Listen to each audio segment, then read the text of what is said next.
Hello नमस्कार दोस्तों, कैसे हैं आप सब लोग। आई होप सब ठीक होंगे। आप देख रहे हैं गेम ऑफ जियोपॉलिटिक्स और जियोपॉलिटिक्स में एक न्यू डेवलपमेंट देखने को मिल रही है। न्यू डेवलपमेंट क्या है और इसके बारे में जानेंगे। तो न्यू डेवलपमेंट है Osama bin Laden's letter viral in USA.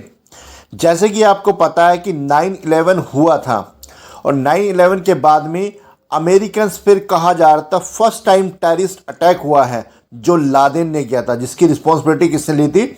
Laden ने ली थी। एक बार फिर चर्चाओं में है और अमेरिकन्स डिवाइड हो चुके हैं इस चीज़ को लेकर एंड सपोर्ट कर रहे हैं लादेन्स लेटर। तो इस टॉपिक को इन डेप्थ नॉलेज करेंगे और देखेंगे इस टॉपिक को क्या है क्या नहीं है, और जिसको लेकर दुनिया भर का जो मीडिया है इसको आर्टिकल पब्लिश कर रहा है। जैसे कि आप यहां देख सकते हैं कि Osama bin Laden's letter to America goes viral amid Israel Hamas war. और ये कितना इंपॉर्टेंट है आप इस बात से ही अंदाज़ा लगा सकते हैं कि आज के टाइम पर हमास की और इजराइल की क्या चल रहा है, वॉर चल रहा है। तो इस टाइम पर ये वायरल होना ही एक बड़ी बात है और इसको लेकर जो है हम देख सकते हैं यहाँ पे भी आर्टिकल्स पब्लिश हो रहे हैं। ये हिंदुस्तान टाइम्स का क्या है आर्टिकल्स है, Osama bin Laden's letter to America controversy. और ये इतनी बड़ी कंट्रोवर्सी हो चुकी है कि आज के टाइम पर जो अमेरिकन यूथ है वो क्या कर रहा है, वो एक तरह से डिस्कस कर रहा है और वो कह रहा है कि हमें इस तरह की जो नॉलेज पहले नहीं थी और आज के टाइम पे हमारा पॉइंट ऑफ व्यू है वो एक तरह से चेंज हो चुका है। क्योंकि जिस तरह से आपने पता होगा कि जो 9/11 का अटैक हुआ था उसके बाद में किस तरह से जो लादेन था, ओसामा बिन लादेन था, उसने एक इंटरव्यू दिया था और इंटरव्यू में उसने कहा था कि किस तरह से जो मिडिल ईस्ट कंट्री है, मिडिल ईस्ट कंट्री में जो इजराइल का इन्फ्लुएंस है अमेरिका में और उसका यूज करके वो मिडिल ईस्ट में इंटरफेरेंस करता है और जो मिडिल ईस्ट के रिसोर्सेज है उनका यूज करके कैसे मिडिल ईस्ट कंट्री का यूज करता है। तो इसको लेकर कहा था ओसामा बिन लादेन ने और ये लेटर काफ़ी वायरल हो रहा है, दुनिया भर में डिस्कशन किया जा रहा है और साथ में अमेरिकन जो बड़े बड़े पॉलिटिशियन हैं इसको लेकर क्रिटिसाइज किया जा रहा है चाइना को। तो आप इससे पहले हम इस बार टॉपिक के बारे में डिस्कस करें, आप एक वीडियो में आपको दिखाना चाहता हूं। ये सबसे पहले ये वीडियो देखिए दोस्तों।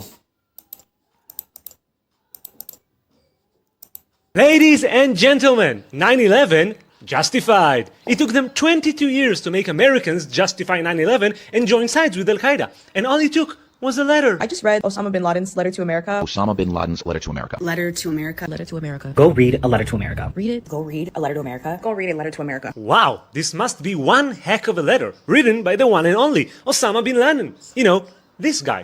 Oh, I'm sorry, this is before the Islamic Revolution. You probably know him as this guy, the founder and leader of Al-Qaeda. He was the one behind 9/11. In his letter, he explains why he attacked the US. This letter is not new. It's been known for the public for many years, but TikTok decided to spread it very widely yesterday across the United States. Smart move.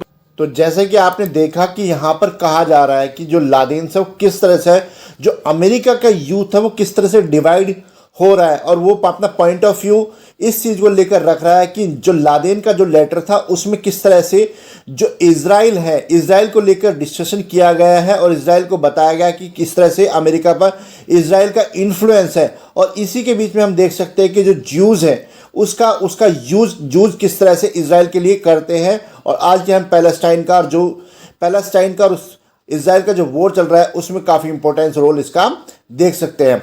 और इसको लेकर जो American politicians भी है वो काफ़ी criticise कर रहे हैं, किसको? चाइना को क्रिटिसाइज कर रहे हैं।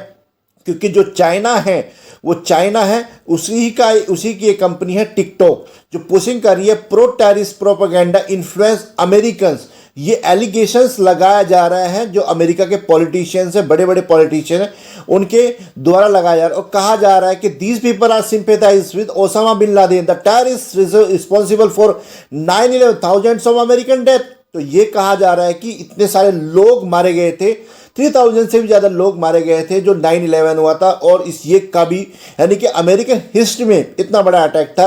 और जिसके बाद में कहा जा रहा है कि अमेरिकन पॉलिटिशियंस के द्वारा कहा जा रहा है कि टिकटॉक को बैन कर देना चाहिए क्योंकि ये क्या कर रहा है, चाइना का प्रोपेगेंडा और चाइना का प्रोपोगंडा है और चाइना इस प्रोपोगंडा को सर्व कर रहा है अमेरिका को। तो आप देख सकते हैं कितनी बड़ी कंट्रोवर्सी आज के टाइम पर देखने को मिल रही है। तो आप कह सकते हैं कि जो आपने हाल में ही देखा होगा किस तरह से चाइना के जो प्रेसिडेंट थे शी जिनपिंग, वो किसकी अमेरिका के विजिट पे थे। एपेक आपने देखा होगा, एपेक समिट्स हुआ था, सीओ समिट्स हुआ था 2023, जिसमें जो चाइना के शी जिनपिंग थे वो भी शामिल हुए थे। हालांकि ये जो इंडिया में समिट हुआ था उसमें शामिल नहीं हुए थे, G20 समिट हुआ था इंडिया में उसमें शामिल नहीं हुए थे, लेकिन एपेक में जरूर शामिल हुए। तो आप देख सकते हैं कि किस तरह से जो शी जिनपिंग है वो शामिल हुए और जिसके बाद में यहाँ पर इनकी जो प्रॉमिसेस थी वो फुलफिल नहीं हुई और जिसके बाद में जो बाइडेन ने शी जिनपिंग को ये कहा कि वो एक क्या है, डिक्टेटर है।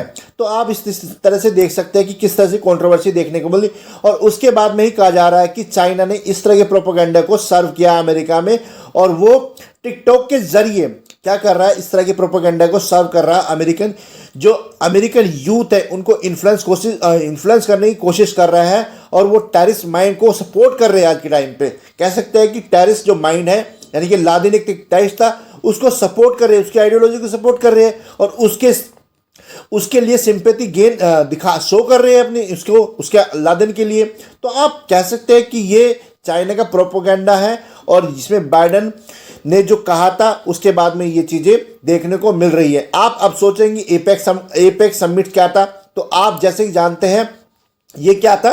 एपेक है एशियन पैसिफिक इकोनॉमिक कॉरिडोर, इसमें 21 कंट्री क्या है शामिल है। आगे टाइम पे हम कह सकते हैं कि 21 मेंबर्स है, इसमें Australia, Brunei, Canada, Chile, people of China, Taiwan कह सकते हैं, Hong Kong, Indonesia, Japan, South Korea, Malaysia, Mexico, New Zealand, Peru, Philippines, Papua New Guinea, Russia, Singapore, Thailand, United और वियतनाम।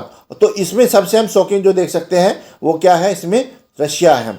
तो आप देख सकते हैं किस तरह का जो प्रोपेगेंडा है, ये कंट्रोवर्सी कितनी बड़ी कंट्रोवर्सी है, क्योंकि आप आज के टाइम पे देख सकते हैं कि किस तरह से जो अमेरिका टू लेटर है, यानी कि लेटर टू अमेरिका है, वो किस तरह से वायरल हुआ अमेरिका में और इसके बाद में हमें कंट्रोवर्सी देखने को मिली और ये कंट्रोवर्सी काफ़ी बड़ी हो चुकी है और इसे दुनिया भर का जो मीडिया है वो उसको लेकर डिस्कशन कर रहा है और कहा जा रहा है कि इस तरह की जो सिंपैथी है लादेन के लिए वो कभी भी अमेरिका में नहीं देखी गई। तो ये कंट्रोवर्सी काफ़ी बड़ी है और इसके बाद में कहा जा रहा है कि जो टिकटॉक है उसको बैन कर दिया जाएगा। अगर आपको ये हमारा वीडियो पसंद आए तो प्लीज़ लाइक कीजिए, सब्सक्राइब कीजिए, हो सके दोस्तों शेयर भी कीजिए। थैंक यू दोस्तों।